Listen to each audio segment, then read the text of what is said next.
What is up, my spectacular Spider Spy spectator spec powers here?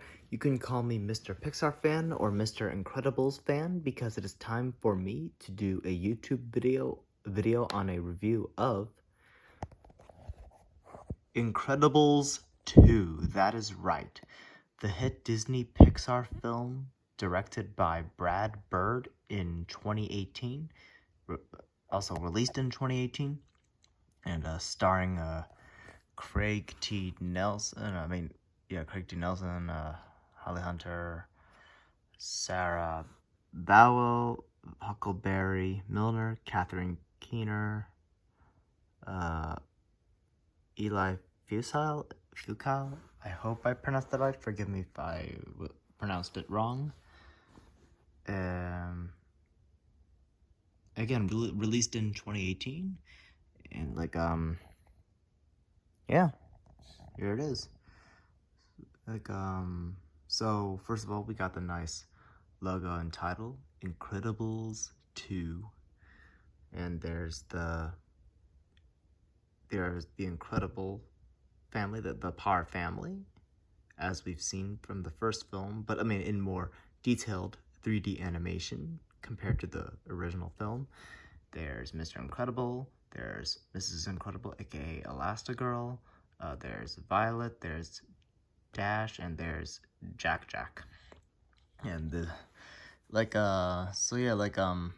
even though this movie was released back in 2018, aka 6 years ago at the time of this recording, it picks up right where the first film left off when they start fighting the Underminer, who is again voiced by John Ratzenberger in this film.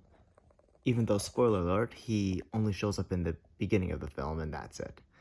But I'm sure I'm hoping that he'll be back in Incredibles 3, which was announced a few weeks ago at the time of this recording. That'll be another video when we talk about that one day. And so here's the thing. It says the Incredibles spring into action when a dangerous new villain emerges. And it also features what's his name? He played Saul Goodman. Bob Odenkirk. Bob Odenkirk, who's a very awesome actor. If you ever watch Breaking Bad or Better Call Saul, then you'll know what I'm talking about. Those aren't the only examples, but those are among my favorite examples of how he's a good actor. Even in this one, even though it's just voice acting. And I remember way before this movie was made, even it was made, I speculated about the sequel coming out for a long time, ever since I was little, and we talked about it, like my friends and I, my acquaintances, and finally they announced it one day, and I got excited. Then they released a trailer, and I got more excited, and then they released the movie, and I got excited when I saw that movie in the theater. So yeah, so it's about and Samuel L. Jackson returns as Frozone, obviously, too. And it introduces new characters, including new supers like Void, voiced by Sophie Bush, who's an awesome actress, by the way. Obviously Brad Bird returns as Edna Mode in this film, and yeah, here we go. So it's about the Parr family, aka the Incredibles, as they fight the Underminer, alongside Frozone, try to stop the Underminer's machine from destroying City Hall, the mayor's office, the mayor's City Hall building in their city area. Frozone gets approached by this guy who works for this communications company. This guy named Winston Deaver, who is the owner of this communications company, DevTech. That's the name of it. And when they saw them in public, they were like, okay, this is our chance they had an idea to try to start a cause to make supers legal again after the shenanigans that happened 15 years ago with Buddy Pine and Bon Voyage, which caused the supers to be illegal. If you watch Incredibles 1, you'll know what I'm talking about. And, what do you call it? Yeah,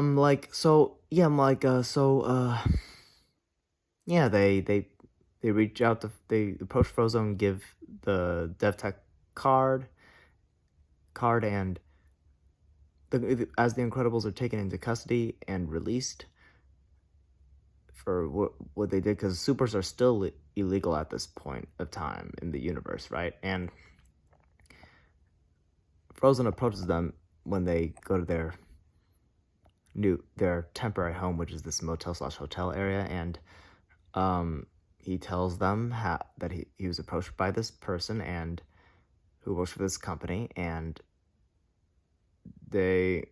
he asked them, "Would you like to come with me?" That he would like us to come and visit to see what they have to offer, and they do that, and they meet Winston Deaver, the owner of the company, and one of the co-workers, the co-owners, Evelyn Deaver, the sister of Winston Deaver, and they offer to start a cause to try to make supers legal again, and they accept, and they decide to start with Mrs. Incredible, Elastigirl, who's the main protagonist in this film, unlike the first film where she's the Deuteragonist, if that's how you pronounce it. Forgive me if I'm wrong.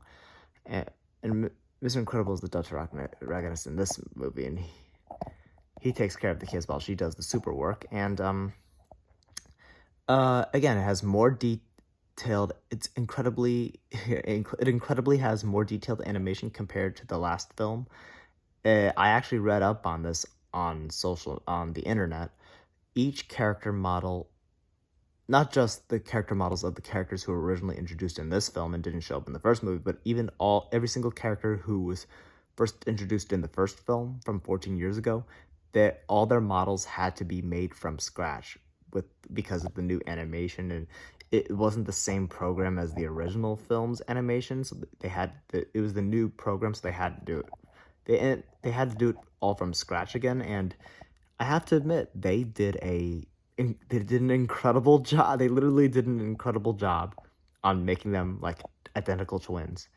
And there are more Easter eggs in this movie and references, like they show the telephone communicators for the certain supers, which is a reference to the Batman telephone from the 1960s Batman TV show with Adam West and Burt Ward. They have a Superman reference when Jack uses his laser vision to try to trap this one raccoon in the backyard.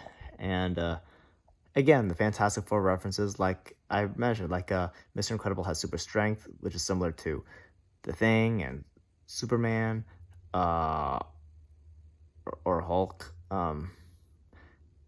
Elastigirl has super stretch abilities like Mr. Fantastic. Violet has invisible powers like Invisible Woman.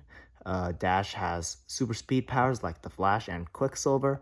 And Jack has multiple powers, including being on fire without getting harmed, turning into a heavy metal piece, turning into a monster, or cloning himself, like duplicating himself, turning into jelly or something like that, turning gigantic. It goes on and on. And teleporting too. It's crazy. And floating. It's crazy and interesting, incredible at the same time. And I remember that they released McDonald's toys based on these, and we got some of them, including Mr. Incredible over the years. I mean, my younger sister did. And there are some continuity errors, like this one girl that Violet talks at the end of the first movie, and you see her again in the second movie in the beginning. To recap, her hair is different, which I thought was odd, and I feel it could have been done differently to match it more, but it's okay. It is what it is. Brad Bird's son voices Violet's love interest slash boyfriend, Tony Ridinger, who was in the first movie, and he returns in this second film. Um, oh, what's his name? The guy who played Mike in Breaking Bad voices oh my, I forget his name. The guy who helps the Incredibles. Anyhow, so and like during the time that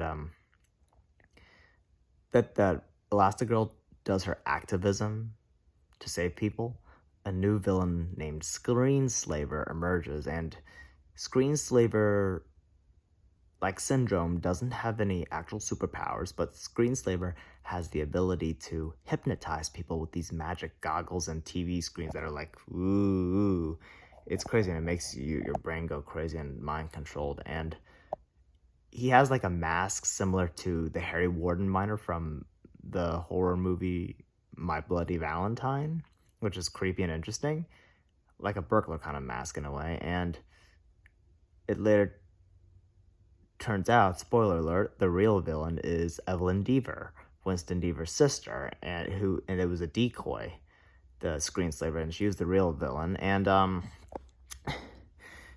they like other like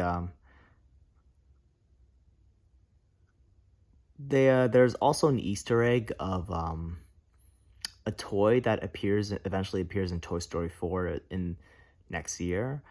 At the time that movie was released, like in 2019, Duke Kaboom, who was voiced by Keanu Reeves, makes a cameo in the Jack's Crib as one of his action figure toys to play with, etc. And they always do that. They always have an Easter egg of a character or some sort of reference to their next film afterwards, right? And like, yeah, like it has great symbolism. It has great story. Like it's about the family dynamic that like they do teamwork a lot more better in this film. It's really awesome if you ask me. And it has fun action sequences and good detail. It's not slow, it's action packed. Like the one thing that's I don't know if maybe they could have done better, or I don't know. The thing that stands out to me about Incredibles 2 is that it partially kind of sometimes makes it feel like, most of the time, in a way, it kind of makes it feel like that it's a separate universe from the first movie. Like, Edna Mode doesn't return in this movie because the voice actress Elizabeth Pena passed away a few years prior. Well, Syndrome obviously didn't return because, spoiler alert, he died in the first movie because no capes, right? His cape got stuck in the jet engine, and you know what happens when your cape gets caught unless you detach it, right? Just watch Scooby-Doo meets Batman and you'll know what I'm talking about. Trust me. And like, yeah, like, the voice acting is great, story's great, the twist is interesting, so for him, and like,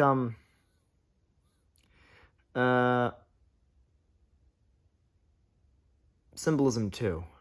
And I remember when they were selling the merchandise, it was so interesting. Like, I was excited about that, and like, yeah, it keeps going on and on. Like, Brad Bird really cared about getting all the pieces and elements together for this film. Like, it makes sense why it took a long time to make this sequel. You know, he focused and cared a lot more about the story than I probably would have when I was little. Like, the story really matters and it's really good. And, you know, it's Disney and Pixar. It's really important. And like it wasn't an easy movie to make. Nothing's really easy in life. And like, let's see. The effects are great, like especially the hypnotizing screens. Although they do warn you, like if you easily get seizures, you should see a doctor first because it can cause seizures if you get your eyes see those kind of screens. Like everyone's brain processes things differently, especially these things. And like yeah, all the characters have good roles and they have important screen times. Oh, the Incredible returns, and the ejector seats, which is another Batman 1966 reference, returns, and they do their function again. You also see it become a incredible boat, nice Batmobile reference. And yeah, like the kids become slightly more independent in their roles in a way, and like how to handle things in some form, which makes it more stand out in this sequel. And there's more traveling, etc. It's really interesting enough, and like new gear and stuff like that too, technology. And they have a new home, which is awesome. And like I remember in Lego Incredibles, the video game, which I said it adapts both Incredibles 1 and Incredibles 2, aka, two incredible films, one incredible video game. They adapted the storyline of this movie, and they did it in a good way. And the way they acknowledge things from the past is really interesting, and how they make things happen, stuff like that. It goes crazy. And the Incredibles had to take down Evelyn Deaver and stop her hypnotizing technology once and for all. They gotta save the world. They gotta save people again. The superheroes. They have to do that. It's their job, and that's how they do things. And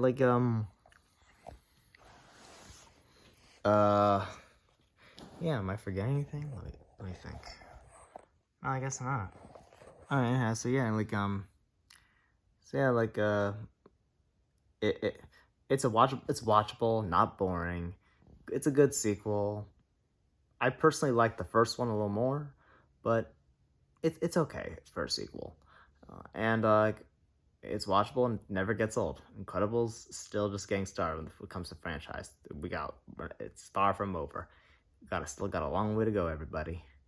So yeah, rate, favorite, subscribe, even comment, and I'll talk to people later. Peace. Incredible. It's showtime. It's incredible. Incredible Rock. Okay.